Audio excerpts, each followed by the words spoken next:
Si tu trouves que l'IA te fait du code de daube, c'est peut-être qu'il y a un problème entre la chaise et le clavier. Parce que moi, j'entends absolument plein de devs ronchonchons qui viennent dire que le code, il est pas maintenable, ça fonctionne pas, quand tu essayes de modifier un truc, ça te pompe n'importe quoi. Eh ben les mecs, vous êtes vraiment pas doués, hein. Il faut changer de métier. Parce que si tu l'utilises correctement, ton IA, tu as la possibilité d'avoir quelque chose d'extrêmement précis. Je te donne un petit exemple dans cette vidéo. Ici, j'ai 3 fichiers. J'ai un fichier image square, image circle, et puis j'ai un image source, parce que je veux rendre absolument tout compatible, c'est-à-dire l'upload de fichiers avec de la data, et puis de l'autre côté, le fait de pouvoir récupérer une URL. Un truc vraiment basique. Alors je vais voir les mecs dans le commentaire, oui, c'est pour un truc aussi basique, pour le coup, ça sert pas à grand-chose à utiliser toute la puissance de calcul de l'intelligence artificielle pour te faire un code aussi simple. On est bien d'accord que c'est dans un but pédagogique que je fais cette vidéo, pour te montrer comment tu peux utiliser l'IA à bon escient, de façon à être plus productif en tant que développeur, soit pour tes propres applications, ou tout simplement pour offrir de meilleures compétences aux futures entreprises pour lesquelles tu vas postuler. Et ici, ce que je lui ai demandé, c'est que je lui ai dit, écoute, tu vas me faire une petite analyse de image source, ensuite, tu vas essayer de m'appliquer image source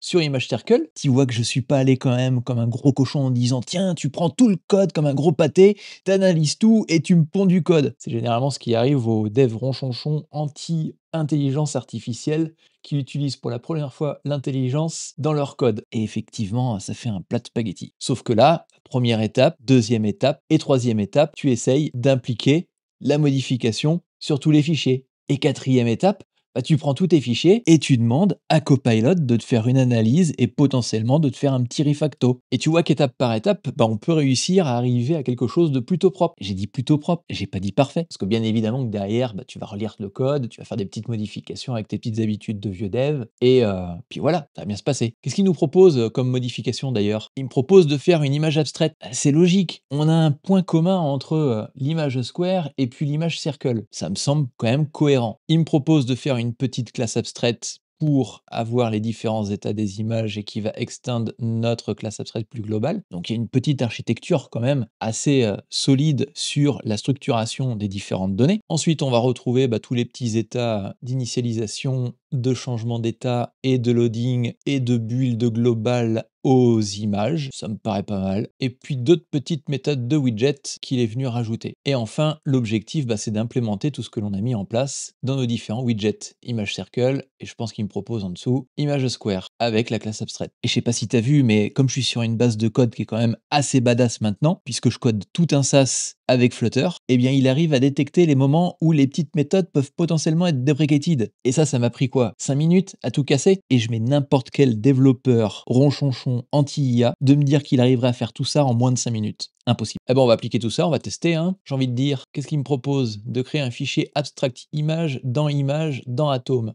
C'est plutôt ce qu'on cherche à faire. Allez, bim, on envoie. Bon, il y a des petits trucs là qui quick, mais c'est pas bien grave. Hop, on les enlève. On a notre petite abstraction. Ensuite, il nous a proposé de faire modifier image circle. Eh ben, c'est ce qu'on va faire. On va modifier image circle. Et tu vois que en utilisant l'intelligence artificielle en complément de ton code, tu peux arriver à faire quelque chose de plutôt structuré. Et c'est toujours les mêmes étapes. Tu lui demandes une première version, tu as un objectif que tu veux atteindre, tu mets ton petit œil dessus, tu vois qu'il y a des petits couacs, des trucs qui sont pas très logiques. Soit tu les modifies toi-même, soit tu fais ton gros flemmard et tu redemandes à l'IA de faire les modifications spécifiques. Je t'avouerai que depuis que j'ai mis cette petite extension sur VS Code avec le micro, je ne m'en passe plus. Je n'arrête pas de discuter avec Copilot. Troisième étape, si tu as besoin d'établir un ensemble de modifications sur un ensemble de fichiers, tu lui envoies. Et quatrième étape, tu lui demandes de faire une revue de ton code avec des améliorations potentielles, de façon à venir compléter ta propre expertise. Parce que le développeur qui dit qu'il sait absolument tout, qui sait tout faire sans avoir d'avis extérieur, moi je me fie toujours de ce profil-là. Ah, tu vois, on a une erreur. Déjà ici, c'est pas propre. Ah non, c'est pas une erreur en fait. Je pense que c'est juste ça qui manque.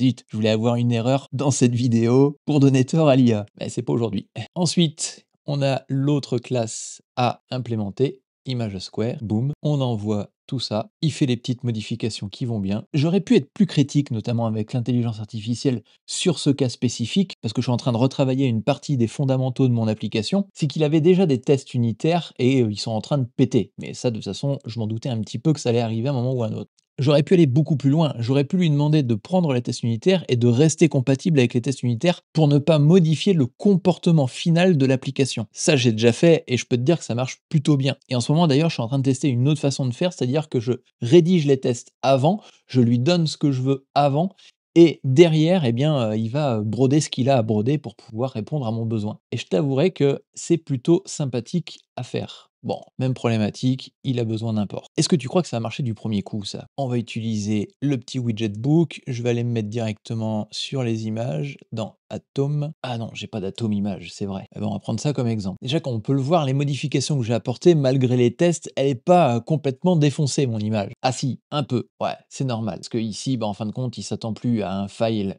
image source, il va s'attendre à autre chose. Et notamment, il m'a renommé une petite partie d'image square. Maintenant, ça va être image source. On va recharger tout ça. Ça, c'est un truc qui aurait été sympa, c'est-à-dire que j'aurais pu mettre des tests unitaires sur l'image square de telle sorte à faire en sorte que ça soit toujours image file comme j'avais mis avant. Mais là, c'est un peu plus générique. C'est logique de renommer le nom du widget en fonction de ce que tu es en train de faire. Bon, à première vue, ça continue de fonctionner. On va tester ça. On va prendre une petite image. Boum, c'est parti. Un beau tank. Et voilà, notre image est chargée.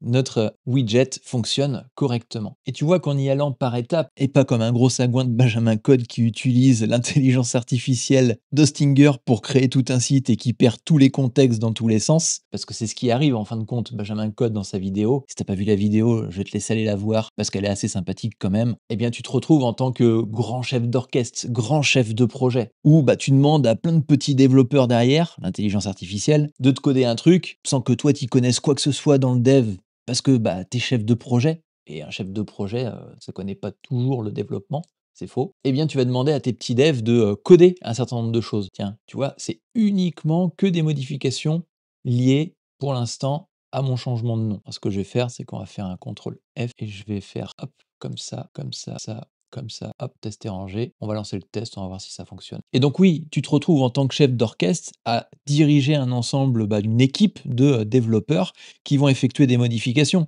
Et quand tu lui dis, «Je veux que tu me codes telle fonctionnalité» et puis que la fois suivante, pour le sprint suivant, tu lui demandes de, coder une autre fonctionnalité et que tu perds la fonctionnalité d'avant, bah, c'est que tu as pas été, assez, précis ou que tu as pas mis assez de garde-fous dans ton application. Et c'est ce qui se passe quand tu utilises des outils comme Benjamin Code l'expliquait dans sa vidéo, où, tu vas, coder une application, mais tu vas perdre un certain nombre de contexte parce que derrière, bah, il y a effectivement une perte d'information qui va se faire de façon, presque logique. L'intelligence artificielle, c'est toute une histoire de tokens. Si tu commences à lui envoyer, une volumétrie de tokens beaucoup trop importante pour lui, bah, il va s'y perdre. Un petit peu comme toi, si on te demande de retenir une liste des courses de 45 articles à l'intérieur, ben, je suis pas convaincu que tu vas les retenir comme ça. Espace de 2-3 minutes, hein. L'objectif, c'est d'être productif. Et c'est pour ça, je pense d'ailleurs, ça c'est mon point de vue, que beaucoup de développeurs sont un peu ronchonchants sur ce sujet, de dire l'intelligence artificielle, ça fait du code pourri.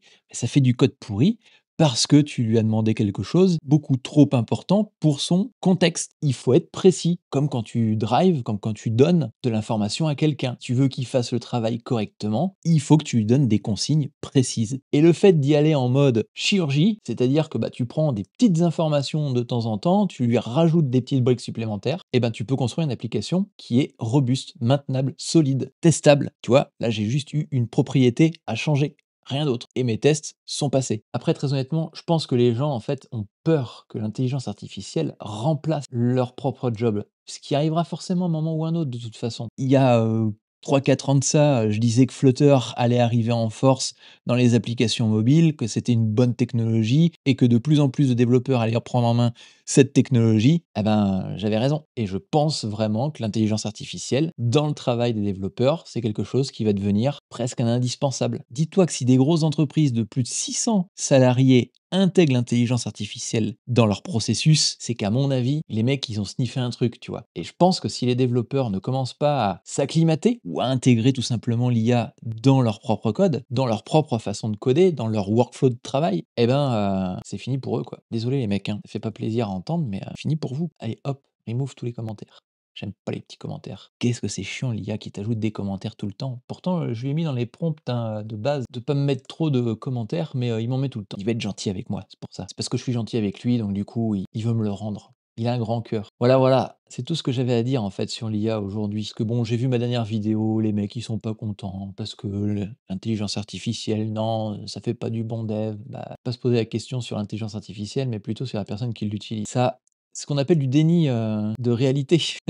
Quoi, t'es encore là, tu continues à m'écouter, à blablater comme ça, je parle à mon écran, hein, je te parle même plus à toi. Allez, si ça te fait plaisir d'entendre ce type de contenu, si t'es d'accord avec moi, si t'es pas d'accord avec moi, si t'as envie de voir d'autres vidéos, bah, tu qu'une seule chose à faire en fait, c'est de t'abonner. C'est aussi simple que ça. Parce que là, quand je parle, je peux pas coder et si je peux pas coder, je peux pas avancer. Si je peux pas avancer, je peux pas avancer sur mon SaaS aussi et je veux vraiment terminer ce SaaS rapidement pour pouvoir attaquer la partie, monnaie, monnaie, monnaie. Voilà, donc si tu veux voir la partie monnaie, monnaie, monnaie, bah, tu t'abonnes, tu likes, puis éventuellement tu me rejoins sur mon canal Telegram. Parce que là, je te documente absolument, tout. Les petites astuces, tiens, ça c'est une petite astuce sympathique, que j'ai, partagée dernièrement pour que tu puisses te familiariser avec l'intelligence artificielle. Voilà, pas mal de petits contenus, tu vois? Je te spamme sur ce canal Telegram, c'est pour ça qu'il faut que tu y ailles. Allez, retourne coder.